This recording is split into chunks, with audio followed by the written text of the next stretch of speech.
আমি কোথাও কোচিং পড়ি না, কিন্তু মক টেস্টের গুরুত্ব আমি বুঝি, এবং আপনি বলার পর আমি আরো সতর্ক হলাম। কি উপায় আছে মক টেস্ট দেওয়ার? মক টেস্ট দেওয়ার জন্য আমরা বিভিন্ন, আর এখনকার সময় আমরা ইয়েও মানে অনলাইন অনেক অ্যাভেলেবল আছে। মক টেস্ট বিভিন্ন ইনস্টিটিউশনসরা মক টেস্ট ইয়ে করে, কন্ডাক্ট করে, সেগুলোতে এনরোলমেন্ট করা যেতে পারে।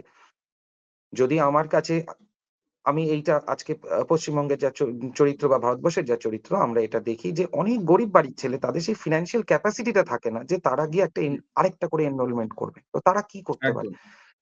তাদের জন্য আমি সিম্পল ভাবে বলব, কোনো বই বা এরকম কোনো টেস্ট, মক টেস্টের যে সেট পাওয়া যায়, সেইটা কিনুন। সময় দেখে বাড়ি বসে ওইটা করুন প্র্যাকটিস। তাহলেও হবে। আর কিচ্ছু দরকার নেই। আমাকে ভাবতে হবে যে আমার যেই প্যাটার্নের কোয়েশ্চেন আসে, সেই প্যাটার্নের স্যাম্পল মক টেস্ট এর বইও আমি কিনবো, এবং যেই সময় নিয়ে পরীক্ষাটার যে টাইমিং আছে, সেই টাইমিং এর মধ্যে মক টেস্টটা আমি করব।